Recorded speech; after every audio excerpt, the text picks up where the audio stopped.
Hoy quiero hablarles solamente de un aspecto. Hoy quiero hablarles de la confiabilidad de la Biblia. ¿Qué tan confiable es este libro que llamamos Biblia? Y me voy a referir específicamente a que si hay probabilidades que el contenido haya sido alterado. A eso es lo que quiero enfocarme el día de hoy. Así que vamos a hablar específicamente de aquello que tiene que ver con los escritos, con el paso del tiempo. ¿Cómo es que se dio y qué posibilidades hay de que pueda ser alterado, pueda ser fidedigno o pueda ser algo falso? Me gustaría enfocarme a ese tema el día de hoy, porque si vamos a hablar de que debes portarte bien, la pregunta es, ¿según quién debes portarte bien? Si vamos a hablar de que debes de arrepentirte de tus pecados, alguien puede decir, sí, pero para lo que para mí es malo, o para ti es malo, para mí puede no ser malo. Y entonces, por eso es que antes de ponernos de acuerdo en algo, necesitamos ponernos de acuerdo sobre qué vamos a ponernos de acuerdo. Parece trabalenguas, pero no lo es. No podemos hablar de la conducta, de juicios, de vidas, de actitudes, del cielo y del infierno, sin antes ponernos de acuerdo cuál va a ser nuestra base. Si nuestra base que vamos a seguir es la Biblia, entonces tenemos que tener buenas bases para demostrar si la Biblia es confiable o no. Si la Biblia no es confiable y tú la sigues, puedes estarte yendo a un hoyo y nunca saberlo. Y al rato puedes decir, no, la verdad, me arrepiento de haber sido cristiano porque yo seguí un libro que la verdad simple y sencillamente era falsedad. Así que hoy quiero enfocarme a eso y voy a hablarte sobre algunas cosas. Va a ser un poco académico el tema de hoy, así que si te gusta escribir, sería bueno que escribieras, porque no son los temas que se dan cada rato. Y yo creo que la razón por la que no se dan cada rato es porque nuestra comunidad hispana no es muy dada a la lectura, no es muy dado a lo académico. No, nos gusta más temas almáticos, temas que te pongas a llorar y es lo más cool. Y pastor, dele todo el mes, todo el año temas de esos y con eso lo hacemos. Pero hay cosas que debemos de tener bien claramente. Hay términos, hay ideas que debemos tener bien y por eso hace falta en más de una ocasión tratar estos temas. Me gustaría que fuéramos a una cita en la Biblia. Me refiero a la cita que está en Juan 18:37. Porque el tema de hoy no nos vamos a enfocar, quiero decirles esto brevemente, no nos vamos a tocar a la inspiración de la Biblia, no nos vamos a enfocar tampoco a la autoridad de la Biblia, tampoco nos vamos a enfocar a la inerrancia de las Escrituras, si tiene contradicciones o no. Hoy no vamos a hablar de eso. Hoy voy a enfocarme específicamente a si es confiable el texto que tenemos hoy. Eso es lo que quiero marcar el día de hoy. Juan 18:37 dice, está hablando Jesús con Pilato. Le dijo entonces Pilato, recuerden, es Pilato, no piloto, ¿ok? Alguien decía, ¿quién fue el primer piloto de la historia? No, pues Pilato, no, ese no era. No había aviones, así que es Pilato el nombre de este personaje. Dice, le dijo entonces Pilato a Jesús, ¿eres tú el rey? Respondió Jesús y le dijo, tú dices yo soy el rey. Yo para esto he nacido y para esto he venido, para dar testimonio de la verdad. Y luego dice más adelante, todo aquel que es la verdad, oye mi voz. Así que me gustaría hacer énfasis en esas frasecitas finales de este pasaje. Todo aquel que oye, ¿ok?, que es de la verdad, que está vamos a suponerlo así, en el bando de la verdad, sabrá diferenciar entre la verdad y el error. Sabrá seguir la verdad. Y digo esto porque muchas personas dicen, no hay manera de probar la Biblia. No hay manera. Es mentira la Biblia. Está alterada, está manipulada. Hay muchas versiones, muchas traducciones, se contradicen entre ellos. Y hay algo que me gustaría decirte. No conozco a una sola persona, checa esto, a ninguna persona que su opinión acerca de la Biblia sea por la Biblia en sí mismo. Cuando tú hablas a alguien que cuestiona la Biblia, en realidad es alguien que tiene una incomodidad con Dios. Sea justificable en cierto modo. Yo lo decía, a veces han sufrido mucho, han tenido problemas, a veces alguien en una iglesia los decepcionó y terminan bien destrozados. O hay veces no pudieron manejar el dolor de un fracaso, de un divorcio. Esposas de pastores dicen, saben que yo no creo en Dios, mi esposo era predicador y terminó yéndose con otra, ¿no? O aquel caso de mamás que pierden un ser amado, que pierden un hijo y dicen, ¿cómo es que si Dios existe? No puedo entenderlo. Y si te analizas las razones de esas personas que o las personas que tienen una molestia con la Biblia, no es con la Biblia en sí mismo. Quiero que quede bien claro este punto. Es en realidad un problema de cómo están manejando su relación con Dios. No es con este libro. Porque esas personas, si tú las analizas, no son ni arqueólogos, ni son expertos en idiomas antiguos, en griego, en hebreo, no tienen ni idea de eso, no tienen ni idea de los pasos que siguen los arqueólogos para probar algo, no tienen ni idea ni nada. Simplemente hay un dolor, un coraje, una frustración. Eso sin dejar afuera al grupo de personas que han decidido vivir libremente, han decidido vivir en pecado y buscan una excusa para no seguir esto. Porque si logras menospreciar este libro, no hay una regla que te pueda poner contra la pared. Simplemente hay personas que han decidido vivir una vida en pecado, hay personas que han decidido no arrepentirse nunca, hay personas que han dicho, yo hago así mi vida y entonces para calmar su conciencia buscan atacar la Biblia. Si de verdad no creyeran en la Biblia como la palabra de Dios o pudieran probar la inexistencia de ese Dios y de su palabra, entonces dijeran, bueno, es un libro más. Simplemente yo voy a vivir como quiera y ese es un libro más. No. Algo les dice en su conciencia que hay una ley que hay que rechazar porque es justamente la ley que te hace culpable. Por eso es que cuando alguien ataca la Biblia, lo único que está diciendo es que cree en Dios, pero de manera torcida. Es cuando peleas, si no existiera Dios, ¿cómo peleas contra un fantasma? ¿Por qué tanto hacer debates para demostrar que Dios no existe? Solamente peleas contra un fantasma. Por eso es que hoy quiero hablarte tres cosas. Lo primero, quiero hablarte un poquito de la prueba arqueológica. Lo segundo, quiero hablarte un poquito de la prueba histórica. Y lo tercero, quiero hablarte un poquito de la prueba bibliográfica. Son tres temas, voy a tratar de no aburrirlos mucho, pero yo creo que si me prestan atención, no voy a tardar 10 horas hablando de esto, unos 20 minutos, pero si lo logramos marcar bien, yo creo que les puede ser de mucha ayuda. Y me gustaría ir un poco a la prueba arqueológica. Miren, la arqueología, ustedes lo saben, es una manera científica de cómo analizan aquellos hallazgos, ¿no? Encuentran por allá una piedra, encuentran un hoyo y empiezan a investigar de dónde viene esto. Es una manera científica de tratar de probar cuándo fue escrito. Si encuentran una piedrita que tiene como garabatos, dicen, oh, bueno, ¿y esto qué es? Y hay muchos métodos para medir la antigüedad del carbono C14. Hay muchos métodos que intentan hacer para ver qué tan antiguo es. ¿Saben qué otra cosa hacen? Analizan, si es algo escrito, analizan qué idioma es, qué palabras se usaron. Y basado en eso es que logran ubicar en el tiempo el uso de esa palabra y dicen, oh, esta piedrita debe ser como de tal año a tal año. Por ejemplo, si tú escuchas en inglés un texto que diga, no, los muchachos gays son muy alegres, ese escrito no puede ser en el año de este siglo, en los últimos 20, 30 años. Ese escrito podría ser fácil de hace 100 años, cuando la palabra gay significaba alegría, no homosexualidad. Y entonces, basado en términos, es que los expertos en lenguaje, los expertos en muchas otras disciplinas, encuentran algo y empiezan a investigar. O la manera gramatical, en cómo están conjugados los verbos, la manera en cómo están funcionando, nombres, que diga, por ejemplo, Carlomagno, entonces ya te dice, oh, entonces puede ser de tal fecha. Así que es toda una obra de ciencia lo que hacen. Pues hay una disciplina en la arqueología que se llama la arqueología bíblica. Y en la arqueología bíblica, los personajes que se han enfocado específicamente en aquellos descubrimientos que tienen que ver con la Biblia. Así que me gustaría decirles unos ejemplos.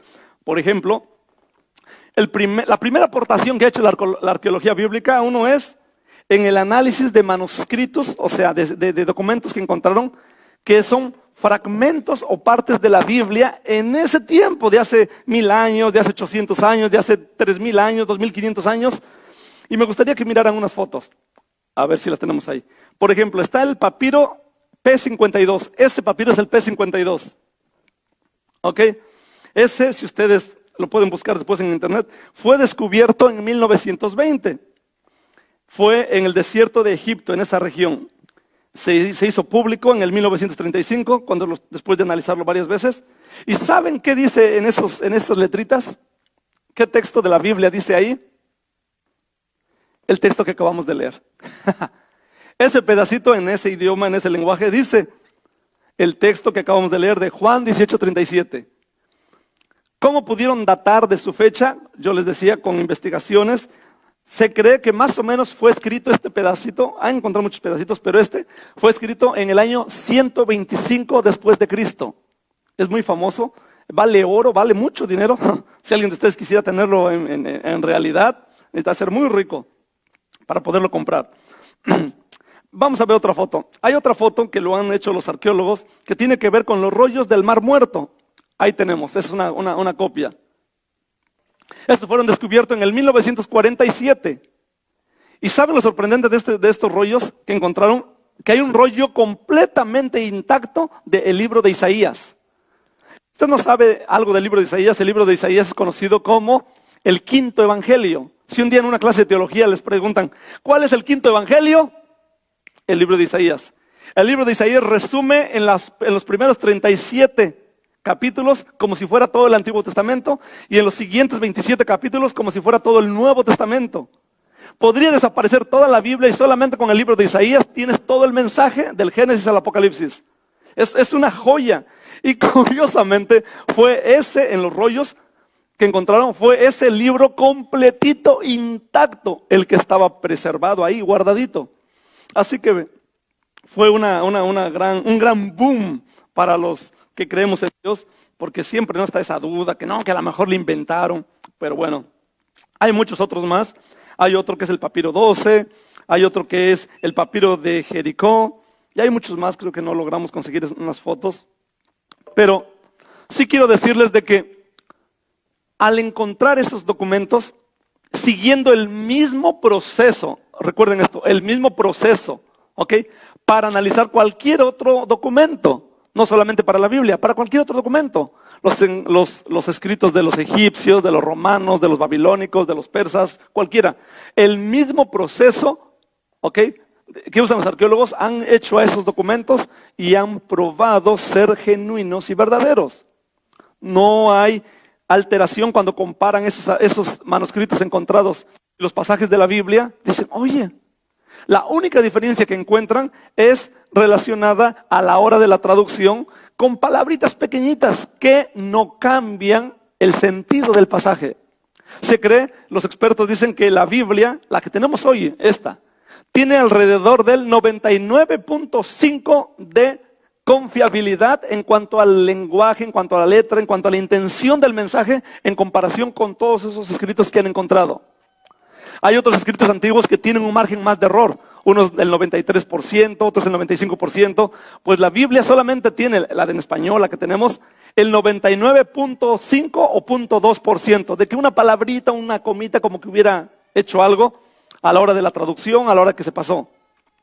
Así que lo que quiero comentarte es de que en esos análisis es como los expertos pueden decirte, número uno, que lo que tenemos sí puede ser confiable. Otra cosa que han encontrado los arqueólogos tiene que ver con aquellos descubrimientos que no tienen que ver con partes de la Biblia, pero que tienen que ver con gobiernos o imperios, nombres, personas que están mencionados acá. Estoy hablando de los sumerios, estoy hablando de los griegos, que han encontrado en otras fuentes, que se dan en universidades de una manera formal, académicamente aceptable, que no son inventos. Y han encontrado menciones a la Biblia, ¿no? Han encontrado menciones, por ejemplo, que tienen mucha relación con el libro de Daniel, sobre los persas. Han encontrado a los reyes que se mencionan. Así que hay muchas maneras de poderle decir a la gente, nada más para que se den una idea. Se encontró una tabla de mármol con un edicto de César, donde proscribía la pena capital a los violadores de tumbas. Y eso fue encontrado en 1878.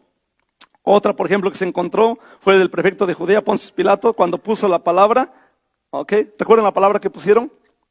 Este es el rey de los judíos. Que le pusieron arribita de la cruz. Y han encontrado muchas cosas. Podríamos tal vez pasar mucho tiempo en ver todos los descubrimientos arqueológicos, pero una prueba que si alguien les dice que les muestre respecto a la confiabilidad de la Biblia, bien puede decirle los descubrimientos arqueológicos. Lugares que han descubierto. Y lo segundo que también quiero comentarles es la prueba histórica. Si ya vimos que la arqueología ha hecho una parte de trabajo, vamos a ir un poquito a la prueba histórica. Y un día le preguntaba a un profesor de una universidad de filosofía, le decían, ¿cómo me demuestras, históricamente hablando, que los relatos de Jesús, hablo de sus milagros, no son iguales a los mitos de los griegos, de la mitología griega? Y lo que a muchas personas se le ha pasado, ¿ok?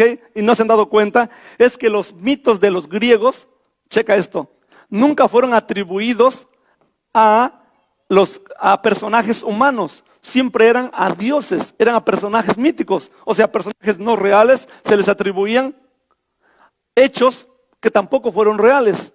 Pero en la Biblia se le está atribuyendo a personajes reales, no a personajes que no existieron. Y esta diferencia cambia todo. La razón es de que si yo digo que Lisandro voló, ¿ok? Entonces hay que preguntarle a Lisandro. Si es una persona real, debe de haber entonces testigos presenciales. Y debe haber también testigos oculares que dijeron, yo miré a Lisandro, o que Lisandro diga, yo mismo viví esto. Deben de ser los testigos primarios de lo que experimentaron. Y en ese sentido, la Biblia está llena de testimonios. Cuando hablamos entonces de la prueba histórica, hablamos de que no pueden ser mitos, número uno, porque están, se les están los relatos apegados a los personajes. Y los personajes escribieron. Y los que estaban cerca tomaron nota. Y eso se puede probar. Así que me gustaría que fuéramos, por ejemplo, a 2 de Pedro 1, 16 al 21. 2 de Pedro 1, 16 al 21 dice Pedro, porque no les he dado a conocer el poder y la venida de nuestro Señor Jesucristo siguiendo fábulas o cuentos chinos o mitos, sino, checa, habiendo visto nuestros propios ojos lo que sucedió. Cuando hablamos de testimonio, hablamos de que lo que tú has vivido no necesita, no necesita pedir la aprobación de todos. Si yo estoy predicando acá y tú vas afuera y le dices, oiga, yo miré al pastor y estoy predicando, y digan los otros, yo no creo en eso. No estoy diciendo si lo crees, es que yo lo vi. Eso es simple. Las cosas que vivieron los personajes y que escribieron, eso son una de las pruebas que se basan a la historia. Mira, cuando hablamos de testigos presenciales, hablo de que la distancia entre el escrito, lo que se escribió y el relato, comparado a todos los demás libros que existen de historia, te vas a dar cuenta que la Biblia puedes usarla para presumir a aquellos libros como la mejor. Miren, les voy a poner esta gráfica, ojalá y pueda ayudar al punto. Pero me gustaría que pasaran unas personas acá. Ricky, ven, mijo, un favor. Ricky, ven, mijo. Miren. La prueba histórica quiere decir que, ¿qué tanta distancia hay entre un escrito o un relato, o lo que se escribió originalmente, y la última prueba, que nosotros tenemos, la que esté más cerca? Como en ese tiempo no había documentos como los de hoy y escribían en papeles o en material que se acababa pronto, tenían que estar copiando y copiando. Y entonces, quiero decirles la distancia que había. Por ejemplo, mira, mijo, agarras y lo pones así de frente y párate de este lado, lo más donde llega la luz. Merito. Imagínense que en esta hoja, ustedes lo pueden ver, dice Aristóteles, ¿verdad? Checa. Imagínate que aquí estoy yo y que yo soy Aristóteles. El tiempo entre que Aristóteles vivió y escribió sus obras, y la copia más cercana a él, ¿saben de cuántos años es? Más o menos alrededor de 1400 años, la copia más antigua que tenemos de la vida de Aristóteles, de lo que escribió Aristóteles. Mira, Aristóteles murió y 1400 años después es la copia que tenemos más lejana a nosotros. Pero no solo estoy hablando de Aristóteles. Mira, veamos a Heródoto. Venga, mi hermano Lisandro, por favor.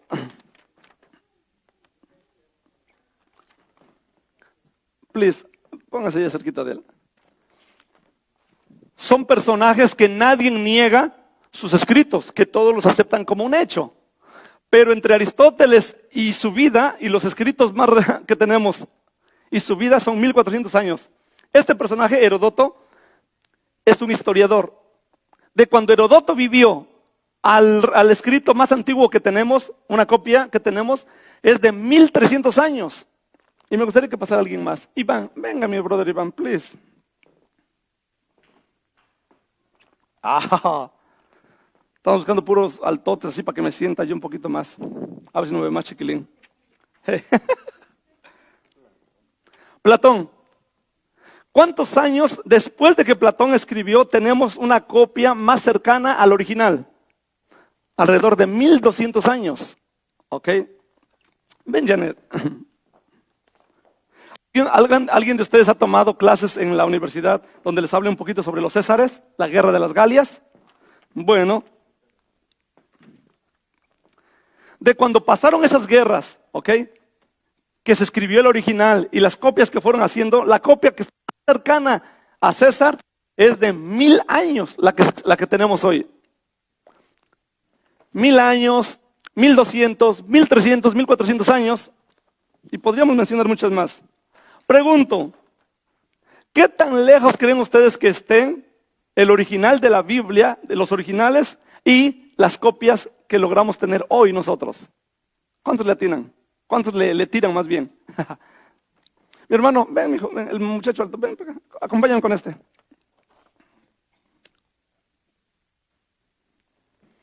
Puro chiquilín así. Cuando sea yo, hijito, voy a buscar puros guardaespaldas así. Mira.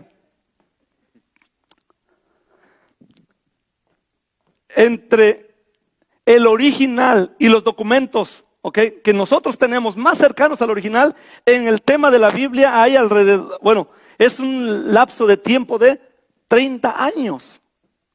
Las copias que tenemos de la Biblia, del original, las copias que tenemos son 30 años. No se compara con 1000, 1200, 1300 ni 1400 años de distancia. ¿Por qué les digo esto? Porque díganme si han escuchado profesores cuestionando las guerras de las Galias de los Césares. Nadie lo cuestiona. Y son 1000 años de diferencia del lapso que hay. Díganme si alguien le cuestiona las historias de Platón. De hecho, en filosofía, todas las clases casi de filosofía están relacionadas a Platón y Aristóteles. Y estamos hablando de 1200, 1300 años entre la vida de Platón y el escrito o la copia que tenemos de él. 1400 años la de Aristóteles. Ahora, pero eso no es todo. Checa esto. ¿Cuántas copias crees que hay? Porque si nada más tienes una copia, ¿cómo sabes si es la verdadera? Si hay muchas copias en diferentes lugares, puedes comparar. Ahora analiza. De Aristóteles tenemos alrededor de 49 copias. De Heródoto tenemos alrededor de 49 copias. De Platón solo hay 7 copias. Todo lo que hay en las universidades viene de una de 7 copias, nada más. De los Césares hay alrededor de 10 copias. ¿Cuántas copias creen que hay de la Biblia para poder comparar si hay un error? ¿Cuántas? ¿Quién le tira más? Una que se nos basta. Hay alrededor de 24,000 copias para poder comparar entre si fue alterada o no fue alterado. Son copias en diferentes partes del mundo que se han encontrado y cuando las juntan no hay alteración. Dime, 24,000 copias en A7, A30, A20, ¿cuál sería más confiable? Puede decírselo a un maestro de universidad.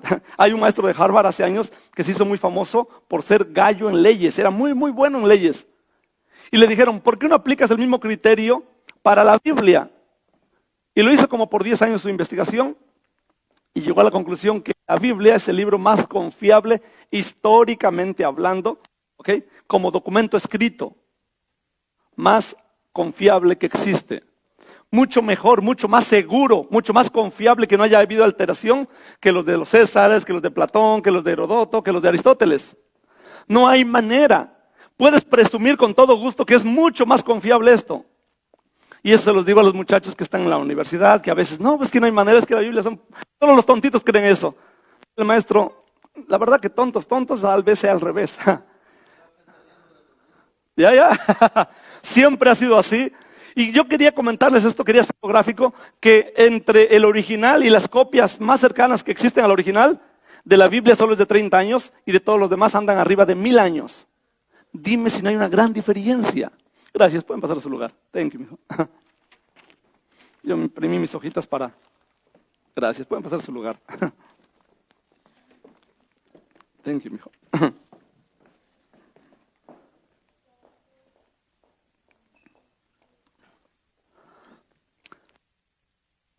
Si el original no lo tenemos, es un hecho y es un argumento que muchos dicen, pero no es el único documento al que no se tienen los originales. Pero las copias y la gran cantidad de copias que se tienen acerca de la Biblia pueden probar que es mucho más confiable la Biblia que cualquier otro escrito que usted pueda ver. Y eso me gustaría que lo grabaran en su corazón, porque siempre surge la duda de que, ¿y qué si la alteraron? Si tienes 24,000 copias, es casi imposible no descubrir los errores. ¿Alguien de ustedes ha leído aquí la Constitución de los Estados Unidos? Fue escrita hace 300, 400 años. Y hay un montón de copias. Hay miles de copias. La gran cantidad de copias de este documento permiten checar si alguien está alterándolo o no. Pues la Biblia tiene 24,000 copias de fragmentos, de porciones, sin contar las copias, checa esto, de Biblias completitas que hay del Antiguo Testamento. ¿Alguien de ustedes saben cuál es la famosa Biblia que se le conoce como la Septuaginta? Hay copias de a montón de la Septuaginta, que es todo el Antiguo Testamento. ¿Ok?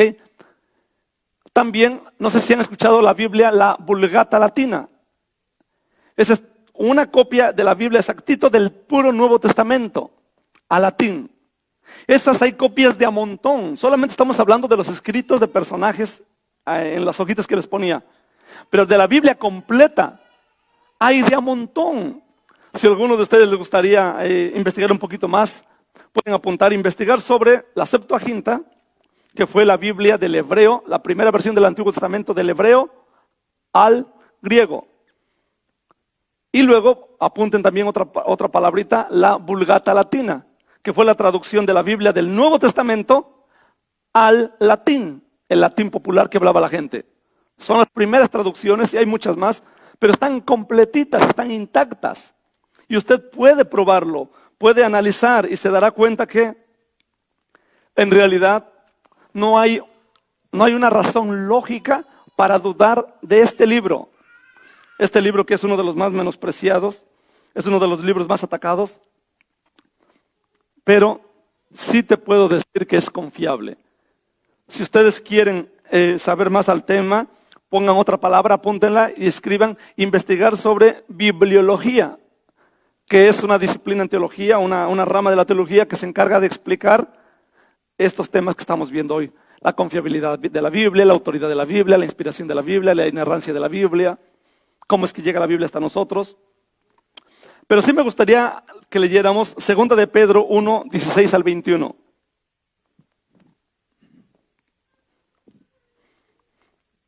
El apóstol Pedro está diciendo algo que nadie lo puede negar. Que tenemos la palabra profética más segura, a la cual ustedes hacen bien en prestar atención. Porque es como una antorcha que te alumbrará en un lugar oscuro, hasta que el día esclarezca y el lucero de la mañana salga en vuestros corazones. Así que dile al que está a tu lado, dile, tenemos la palabra más segura. Dile al que está a tu lado, dile, este libro, los que tengan en teléfono, bueno, mientras el contenido sea el mismo, no hay problema. Pero este libro es la palabra más segura que tenemos.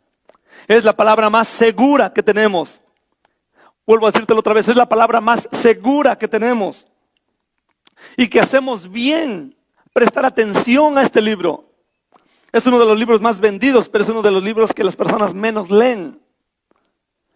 Siempre hemos tratado de motivarles a que se animen a leer la Biblia, toda la Biblia.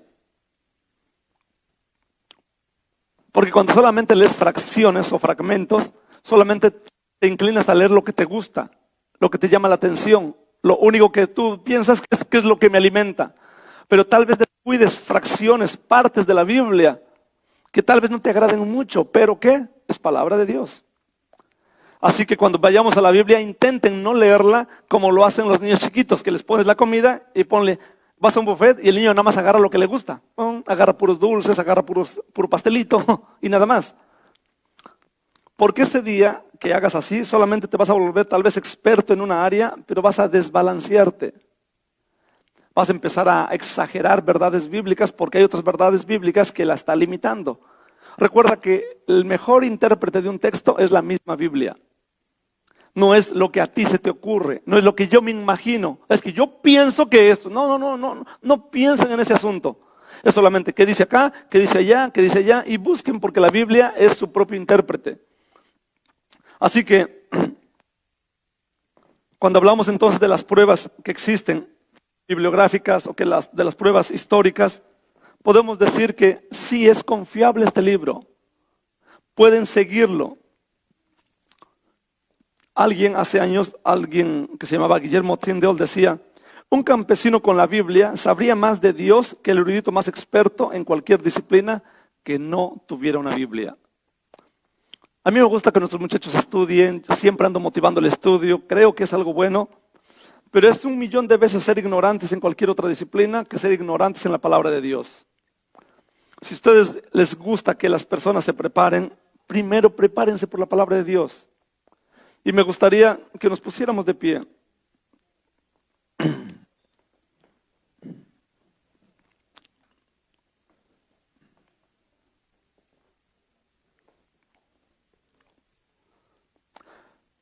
La Biblia como palabra de Dios tiene un elemento que es imposible de separar.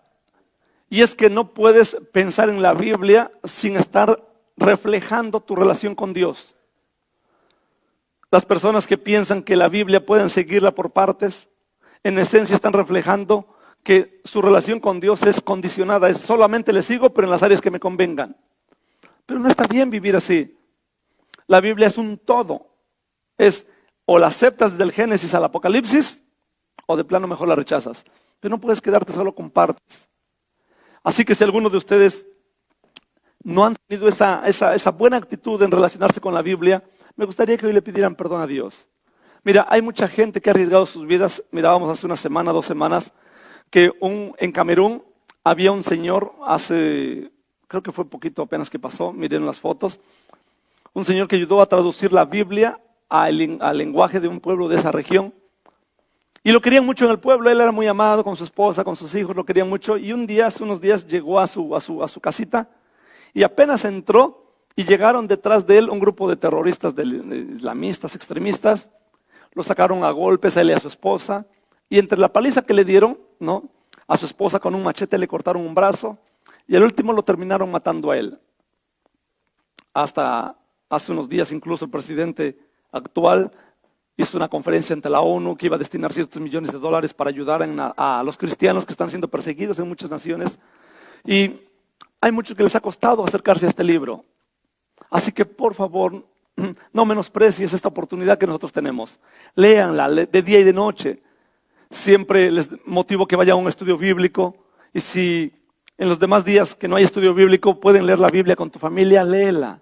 Porque en este libro encontrarás la salvación, encontrarás la guianza que necesitas. Puedes ir a ver a un experto en algo, pero en esta Biblia básicamente están todos los consejos que necesitas. Cómo educar hijos, cómo llevar tu matrimonio. Puedes seguirlo ciegamente porque es confiable este libro. Así que ¿por qué no cierras tus ojos y le dices, mi Dios, hoy en esta hora quiero darte gracias por esta oportunidad que nos das de tener tu palabra. Y que como dice tu misma palabra, tú nunca terminarás, nunca morirás, siempre serás eterno. Y por lo tanto tu palabra, tus dichos también serán eternos. Mi Dios, y por eso quiero darte gracias, porque esta palabra es viva, nos habla día con día. Podemos decir que hablas a nuestro corazón gracias a este libro que tenemos. Mi Dios, yo sé que el lenguaje cambia, yo sé que hay una evolución del lenguaje, yo sé que las traducciones a la hora de traducir no se da necesariamente o 100% la intención que querías dar, pero sí, mi Dios, sé que tenemos muchas traducciones que nos pueden ayudar a entender tu mensaje. Mi Dios, sé que podemos acercarnos al mensaje que diste desde hace 2000, 3000 años a tu gente para nosotros hoy. Y por eso quiero darte gracias, porque hay una gran cantidad de traducciones que nos ayudan a entender lo que querías decirnos hoy. El idioma va cambiando, nuestras palabras cambian, pero tu palabra nunca cambiará.